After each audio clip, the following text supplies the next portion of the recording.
sure you've been here for a while. How you doing, Laura? Fine. So how long has Laura been here, Tom? Laura's been here close to 30 years.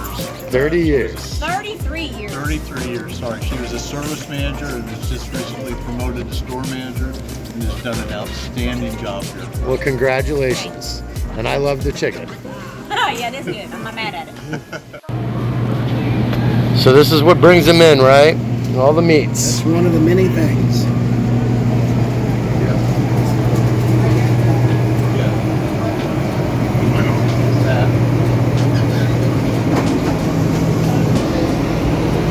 The famous chicken. This is the famous chicken. Ancient Chinese secret. How many chickens do you think are made a day? Oh my God, I don't know. We do at least 5 or 6 boxes a day. 5 or 6 boxes a day? So how many is in the box? There's 8 bags in a box, so 128 pieces in a box. 128 pieces in a box and 5 boxes a day. Yeah, sometimes more. Like tomorrow will be a lot more. Wow. And that's where it's all made, right? Yep. Right back there in the old frying. How long has that been being used? How old is that? We got this one. That one's not very old. That one's a rebuild one that we got not too long ago. Well, I'm going to get some chicken today. Okay. This is Sean with Voices Live On. We're here at the Meridian restaurant with 2 gentlemen that keep the food moving for the area and around the city with Safeway grocery stores. How are you gentlemen doing today? Very good, thank you. All right, so Jeff and Tom. So Jeff, you originally started working with the grocer kind of conglomerate in 1979, but obviously there's gone through a lot of different transitions of companies and ownership. And Tom, you started in 76. Mm-hmm. Okay, so did you guys work in the same facilities, or when did you guys actually end up getting connected and getting to know each other? I know you've worked together for about 40 years or so now. We were actually on opposite sides of town. He started on the south side. I started on the north side. I went into the office around 1986, probably. And at that point, I was involved with all the stores, and that's how we met. Okay. So Jeff, what was your first role working in the stores? So in 79, I started, as a sack boy for Standard Grocery, Okay. which was just general cleanup, pushing carts, sack groceries for folks, those kind of things. All right. So we're going to kind of do what is present, going backwards. So something I found very unique is that this store here at 56 in Illinois and the other 5 or 6 that are in the group, The other 4. so they're employee owned. Yes. So kind of explain that to the public on how that actually works and how it came to be that for those stores. So Scott Weaver bought our company in 2016, and in 2022, he decided to turn our company into an ESOP, which would be owned by all of the salaried employees in the company, which number about 20 to 25 employees. So if somebody else comes in, how does that transition happen? Kind of explain that. So a salaried employee is, if they quit, if they leave, if they retire, they turn in for their shares of the company, and a new employee is hired, and they start to earn shares and continue to earn shares throughout their career with the company. Okay. And Tom, so when you started, what was the location and what was your role at the locations that you started with? I started in 1976 at 5804 East 71st Street. There's a Kroger there now. Okay. It was a Standard Grocery at the time. Same as Jeff, I was a sack boy. Brought in carts, cleaned bathrooms, whatever a sack boy needed to do, bagged groceries, did carryouts. Back then, every register was manned with a sack boy. We'd do carryouts, we'd help customers. And that's kind of where I got my start. Okay. So I know that Safeway has been around for a while, and there was a few things before that, National Tea and Standard grocery stores, and there was about 40 different locations for Standard Yes. Yeah. around. Was that strictly in Indiana, or is that in other states, or? Pretty much all across the country, but the ones that were in our division, the National Tea Division, were mostly in Indiana and in this area. Okay. And I know that the stores always try to stay heavily involved with the community. So with this store, for example, what are the different organizations that they've tried to help in the community, and how do they usually help them? So we help St. Thomas Aquinas. We help St. Joan of Arc, the United Methodists across the street from us. I mean, when people reach out from the local schools, churches, those kind of organizations, we always try to help them with whatever they've got going on. If they need foods or if they need juices or whatever they need, they ask, and we try to provide the best we can for any organization. What are the reasons that they need these things? They're mainly fundraisers for the schools and the churches. Okay. So you give them a certain amount and then they go and sell it to the community to raise the money? Yes. Did you ever help, like St. Joan of Arc, they have the French market. Do you ever do things to help supply them for that? Yes, we've helped St. Joan of Arc many times throughout the years. I think we still continue to help them when they ask. Again, when folks ask us, we try to help anybody that's in the local communities around each one of our stores. All right. So one of my favorite things about the store here, and I worked at the Baskin Robbins across the street when I was a kid, 31 Flavors, the chicken. The chicken's been around. The deli chicken is probably some of the most famous chicken in Indianapolis that is not a retailer chain of chicken. So I know you can't talk about the recipe, and I know everybody would love to have the recipe, but let's talk about volume orders that people, I mean, I'll go in there and get an 8-pack, right? But what's like normal for some of the, I guess, catering orders or some of the bigger orders? Like how big does it usually go? Oh gosh, I mean, we do 200, 300 piece orders regular. 500, 750 piece orders are not uncommon. And she's just frying chicken all day long. That's what I was kind of wondering. Does it ever stop? No, we got lunch crowds come in. The lunch crowds buy a ton of chicken. You go in there at lunchtime, she's lined up 5, 6, 7, 8, 10 people deep. Right. So they also will make sandwiches and other things. Like what are kind of some of the signature things that people love in your deli? The chicken. They love our chicken. We do sides with the chickens too. So there's always an assortment or a different variety daily. And we do all this volume at this location with one chicken fryer. So we have a staff back there that are mighty folks, and they just continually fry chicken all day long. But we'll make sandwiches to order. And during my time of managing that store, we had something called a crispy edge hamburger on Wednesdays that we cooked, and people would just come in and say, "Hey, is it crispy edge hamburger day?" And yep, we got them. So we listen to the customers and we try to get what they want and provide what they want to eat for lunch. What are some of the more unique things that have been requested to create? If that stands out, if that's even a thing. I don't know. I mean, if they ask for it, we'll do our best to make it for them. As far as the types of sandwiches, or what types of things? We've made cold cuts in the past. If they want something special, we'll make it there for them. But typically, they know what we're serving on what days, and they come in and get it. Right. So as far as how many employees work at this location of 56 in Illinois, roughly? Probably 22 to 25 at any given time. Okay. And who are some of the most long-lasting employees, and what are their roles? Well, we have Lynn Skagg that's worked with us for probably 40 years at least. She's a jack of all, master of none. She can do anything in the store, and if you ask her, she'll tell you that too. And no one can do anything as well as Lynn.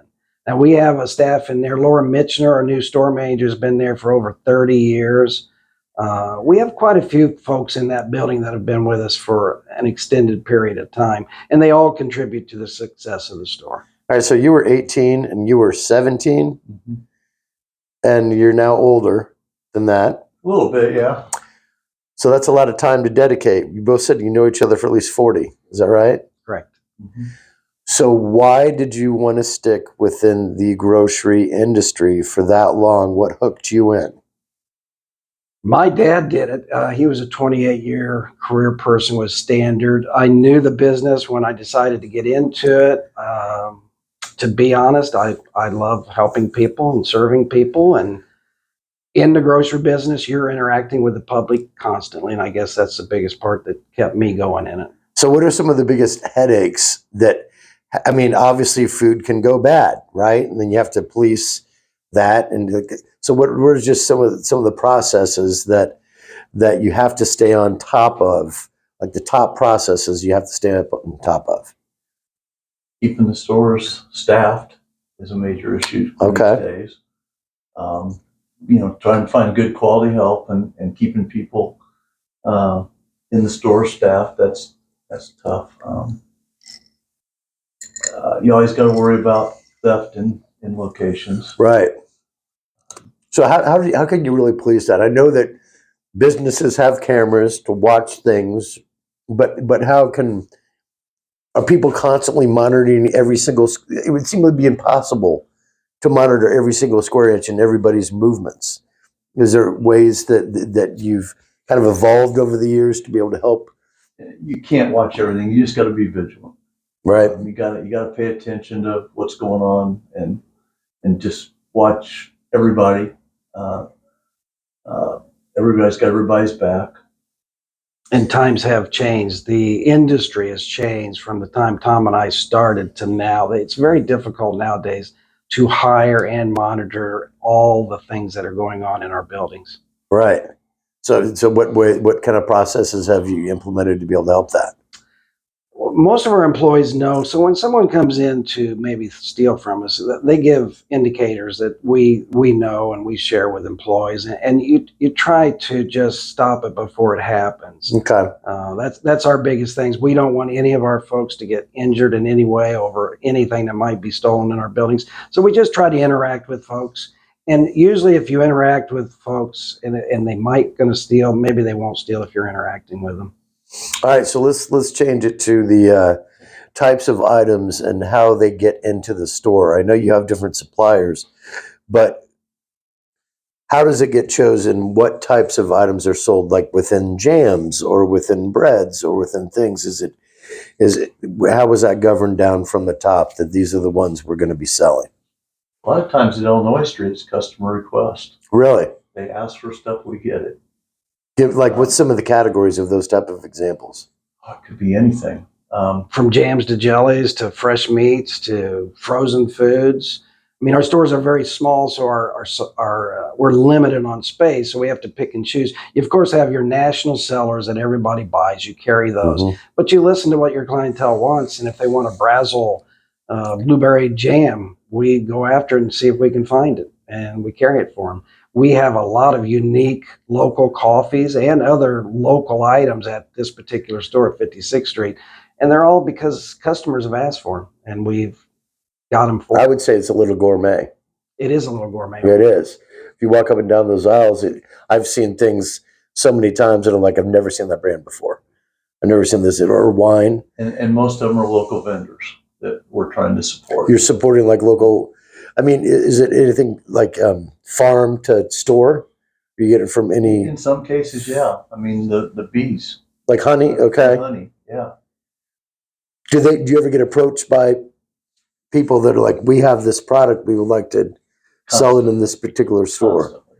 What are some of the ones that, not brand names, but types of things that people will come in and try to peddle from their own creations? We've had everybody, candle companies, coffee is huge right now. So local varietals of coffee, we probably have 5 to 10 local vendors in that particular location. But it just runs the gambit of goat milk, goat cheese, and these are from local farmers around the area. I mean, we do about anybody that approaches us and we think we can sell it and there's a demand for it, we're going to buy it. But let's say volume of people that come through the store in a week? Like what's a guesstimate of how many people come through the store? It varies from week to week and time to time. I can tell you that this particular location during the Indiana State Fair sees a down drop in customers because those folks are going to the fair nightly. And so we see a little drop in business during. So what's a ballpark of how many people you think come through? Well, there's probably. I don't even know it. It's all over the place. I don't know if you 20,000 people in a week. 5,000 people. No, I'd say it's probably more like 15 to 20 per week. Really, Yeah. that's a lot. So you were talking before we started about how the store itself has changed and how as far as structurally and how it was set up, and then also with technology. So if you could kind of talk about just kind of the growth of how the grocery stores have evolved over the years and how maybe the layouts have become more efficient, or how you guys set that up. Well, Illinois Street, at one point, the office was kind of in the middle when you came in. The dairy was on the left-hand side, the produce was on the right-hand side. We flipped all that. We went backwards in the store to give us more room in the meat department. We replaced all the gondolas, redid the floor, redid the ceiling. That was like in the mid 80s. That was the major time we switched everything. I think that's when we remodeled the deli and got the deli where it's at now. So obviously you guys have been dedicated for a long time. You're in the next 5 to 10 years, possibly retiring, I would assume. Oh, yes. Somewhere I within, would say maybe sooner than that. within that realm. So when you retire, what would be, you do something for so long and then you're not doing that anymore. Do you think you would still be involved in some way? I'll do something. Don't know what it'll be. But nothing within the retail realm of high volume customers coming in to be able to see. I don't. After 50 years, I think I would probably want to be out of retail. Right. Not to say that if someone would say, hey, do you want to stick around and help? I mean, it seems to me that when people retire, they still want something to do. And this is what I've done all my life. So I wouldn't be opposed to helping in some way. But I would no longer want to be in charge of anything or anybody and just contribute my knowledge and time. Right. So why don't you, I know you brought some notes in of kind of the evolution over the years of like what stores were owned by who. And so if you could kind of go through that a little bit. So what we figured out is that we started with Standard Groceries, which as far as we can tell goes back to the 40s and 50s. National Tea somewhere in the 50s, which was out of Chicago, bought Standard Grocery. And we operated as Standard until about 1982 when a gentleman named Lowell Peters bought us. And he changed us to some Lowe's and Lowe's No Frills. And in 1992, Lowell acquired multiple units from the DeFabis brothers, being Preston Safeways. And then in 1993, Tommy Rowland was brought in by our wholesaler, Malone and Hyde, and he ran the business until 2010 when he sold it to his son, Corey Rowland, who then ran it until 2016 when it was sold to two gentlemen, Scott Weaver and Brad Cross. And Brad Cross passed away during that time, and Scott became the sole proprietor. And he sold it and turned it into an ESOP in 2022 to the salaried employees. And that's where we are up to today. Okay. All right. So what would you like to say to the community in general, just as far as about coming into the store and any kind of message you'd like to tell to the community? If you haven't come in and check us out. The variety's crazy, unheard of. If we don't have it, we'll get it for you. We'll do our best to get it for you. If you don't see it, ask us. And Try shop the fried local. chicken. Try the fried chicken, right? What's one of your favorite items in the deli? The chicken. Yeah. It's going to be that. The other thing we do still, we have beef tenderloins at a very good price. Okay. Back when Atlas closed, if anybody remembers Atlas, we took over they were known for beef tenderloins at that point. And we took over that business from the same supplier, kept the same price. And through the years, of course, everything's gone up, but we've still maintained a very low price point on it. I think you guys have great price points for the meat in the deli area in general. That's as far as like the steaks and the chickens and everything else. I see that it's extremely affordable compared to a lot of other grocers around the area. Has that always kind of been that way? You try to keep it a little bit a lower price point to have people come in for that and be able to shop other items as well? It has always been that way, and even more so now. So our meat is a draw for our stores to do more business throughout the store. Right. We are one of the only companies left that hand We don't buy anything prepackaged that comes into our stores. We handle every piece of chicken and package it, all the beef, all the pork. We handle it, and our butchers handle it daily and provide what we do provide for the customers. So I think there's a savings with that versus someone else prepackaging it and doing the things that they do to it and then sending it out to the retail shops to just resell. Sure. So we're very hands-on with our meat department. Right. Well, is there anything else you'd like to add before we close out? Just come in and try us. Support local. I mean, we're 5 little bitty stores that are competing against some giant retailers. And we're just, we're trying to hang around for everyone that works in our company for years to come. That's beautiful. Well, thank you both for your service. Appreciate it. Thank you. Over all the years. Thank you very much. I know I love the chicken. I'm probably going to go over there right now and we're going to get some. So anyway, thank you very much. And this is at savingstoriesmeridian.com.